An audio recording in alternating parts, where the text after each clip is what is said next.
Hello everyone, आज हम एक छोटा सा टॉपिक करेंगे नॉलेज और इन्फॉर्मेशन के बारे में। सबसे पहले हम इन्फॉर्मेशन के बारे में जानते हैं। इन्फॉर्मेशन क्या होती है? जो हमें कोई एक मीनिंगफुल डाटा हमें जो मिलता है उसको हम इन्फॉर्मेशन कह देते हैं। इन्फॉर्मेशन एक लाइक जिससे कोई भी हम किसी के ऊपर रिसर्च कर रहे हैं तो हम डिफरेंट इन्फॉर्मेशन कलेक्ट करते हैं कि पहले इसके ऊपर कभी किसने रिसर्च करी थी, क्या क्या टॉपिक लिया था, किस टॉपिक पे करी गई थी, कितने इन्होंने अपने सैंपल कलेक्ट करे थे, कौन सा इन्होंने मेथड यूज़ करा था। तो ये अलग अलग टाइप की हमारी क्या है इंफॉर्मेशन हम कलेक्ट करते हैं। लेकिन जब हम इसके बारे में इंफॉर्मेशन तो हमारे पास बहुत सारी आती है, लेकिन जो हमारे लिए मीनिंगफुल होती हैं उसको हम नॉलेज कह देते हैं।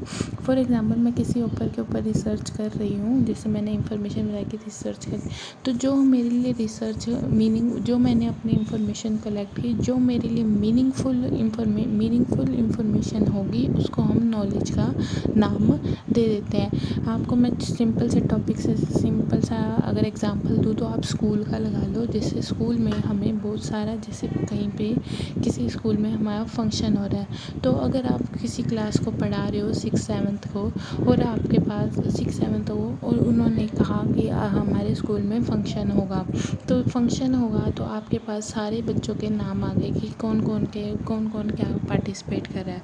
अब लेकिन आप पढ़ा रहे हो सिर्फ 6th-7th को, तो अगर आपके पास 1 to लेकर 5 तक की सारी डिटेल आ जाए कि ये बच्चा ये कर रहा है, ये बच्चा कर रहा है, तो वो आपके लिए क्या है, यूज़फुल तो नहीं है। लेकिन आपके लिए यूज़फुल सिर्फ कौन सी है, 6th-7th के लिए। तो आपके पास इंफॉर्मेशन तो पूरे स्कूल की आ गई, 1 to 5 ये बच्चे ये कर रहे हैं, 6 to 8 के ये कर रहे हैं, 11 to 12 ये कर रहे हैं। लेकिन सारी क्या है, इंफॉर्मेशन है, आपके पास सारे फैक्ट आ गए कि भी ये बच्चा ऐसे ऐसे हमें काम करना है।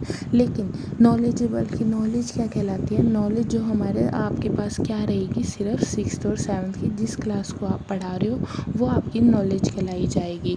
नॉलेज वो होती है जो हमारे लिए मीनिंगफुल होती है। इंफॉर्मेशन तो हमारे पास बहुत सारी होती है, लेकिन जो हमारे लिए मीनिंगफुल हो, जो हमारे लिए यूज़फुल हो, जो हमें काम आए, जो हमने काम कर रहे हैं उसके लिए डिसीज़न में हमारे लिए हेल्पफुल हो, हम उसके अकॉर्डिंग डिसीज़न में हेल्प कर पाएँ, तो वो हमारे लिए नॉलेज कहलाई जाती है। तो आइए छोटा सा डिफरेंस करते हैं। सबसे पहले हमें इंफॉर्मेशन समझते हैं। देखिए, information refers to that data has some meaningful by a relation. जो हमारा इंफॉर्मेशन उसके साथ उसका थोड़ा सा कनेक्ट हो, जैसे डाटा कलेक्ट कर रहा है, किसी के ऊपर रिसर्च किया तो उसके लिए कनेक्ट है। जैसे स्कूल में हमारा फंक्शन है तो उसका भी डाटा कलेक्ट हुआ है, ये बच्चा ये करे, तो उसके साथ थोड़ा कनेक्ट होता है। लेकिन नॉलेज हमें क्या है, कंसाइज और अप्रोप्रिएट कलेक्शन ऑफ इंफॉर्मेशन होती है। कंसाइज जैसे आपको 6th और 7th का ही चाहिए तो आपके लिए पूरे स्कूल के लिए आपके लिए यूज़फुल नहीं है, लेकिन 6th और 7th आपके लिए कंसाइज और अप्रोप्रिएट नॉलेज है। देखिए, नॉलेज क्या है, अगर अगला स्टेप नेचर देखें तो नॉलेज इज़ ए थ्योरेटिकल और प्रैक्टिकल अंडरस्टैंडिंग। हमें थ्योरी भी पता लग जाती है और प्रैक्टिकल, हम प्रैक्टिकली भी इसको करके दिखाते हैं। थ्योरी में हमारे पास नाम आ गए, अब प्रैक्टिकली अब हमें अप्लाई करना है, इन बच्चों को प्रिपेयर करना है, इन बच्चों को कैसे हैंडल करना है, तो ये प्रैक्टिकल नॉलेज भी हमारे पास आ जाए। लेकिन इंफॉर्मेशन हमारे पास क्या है, समथिंग और समवन, किसी की भी हमारे पास इंफॉर्मेशन आ सकती है, किसी से रिलेटेड आ सकती है, कोई भी ये बच्चे ये कर रहे हैं, वो बच्चे ये कर रहे हैं, तो किसी से भी रिलेटेड। तो अगला expect information allow us to expand our knowledge beyond the range of our senses. पहले इंफॉर्मेशन समझते हैं। इंफॉर्मेशन क्या कहता है कि हमें क्या है, पूरी हमें नॉलेज होती है, हमारे सेंसेस है उसके बाहर जाके हमें सारी इंफॉर्मेशन कलेक्ट करनी होती है। डाटा हम किसी के ऊपर रिसर्च करें तो हमें पूरा उसके ऊपर अंदर घुसना होता है कि क्या क्या हमें रिसर्च करनी पड़ेगी और क्या क्या किसने कर रखी है। लेकिन नॉलेज क्या होती है, नॉलेज में हम human understanding of subject matter that is expired through proper study and experience. अब इसमें क्या होता है, नॉलेज में हमें प्रॉपर स्टडी करनी पड़ती है। अब मैंने कोई डाटा रिसर्च करना है तो पहले मैं सारी इन्फॉर्मेशन लूँगी, लेकिन जो मेरे लिए यूज़फुल होगी उस बात के अकॉर्डिंग मैं उसके ऊपर पूरा प्रॉपर स्टडी करूँगी, उसके अंदर और डीप जाती रहूँगी। लेकिन जो मेरे लिए सिर्फ यूज़फुल होगी और एक्सपीरियंस करती रहूँगी, तो ये हमारा नॉलेज हो जाएगा।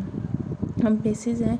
Knowledge is usually based on learning, thinking and proper understanding of a problem. Information है usually good some meaning and purpose. Information क्या है, सो कुछ इन्फॉर्मेशन कोई जो हमें मिलती है कुछ मीनिंगफुल होती हैं, कुछ मीनिंगफुल नहीं होती हैं। तो इन्फॉर्मेशन क्या है, सम पर्पस भी होता है उसका, कोई पर्पस भी नहीं होता है। इन्फॉर्मेशन हमें ऐसे आती रहती हैं। लेकिन नॉलेजेबल क्या है, हमारे उसके ऊपर हमें उसके ऊपर लर्न करना होता है, उसके ऊपर थिंकिंग करनी होती है और प्रॉपर अंडरस्टैंडिंग हमें रखनी होती है कि जो मेरा स्टडी है, जैसे मैंने स्कूल का एग्जांपल लिया, अब आपके पास सारी इन्फॉर्मेशन है, 5th का बच्चा ये कर रहा है, तो हमारे लिए आपके लिए वो मीनिंगफुल तो नहीं है, लेकिन आपको पता है कि हाँ बच्चा ये कर रहे हैं, तो मैं कुछ अपने नॉलेज में क्या हो जाएगा, 6th और 7th जिसको मैं पढ़ा रही हूँ मेरे लिए हेल्पफुल हो जाएगा कि मैं क्या करा सकती हूँ अपने बच्चों को। तो वो प्रॉपर लर्निंग कर दिया है, थिंकिंग करनी होती है, अंडरस्टैंड करना होता है नॉलेज प्रॉब्लम जो हमारी एरिया की है उसको।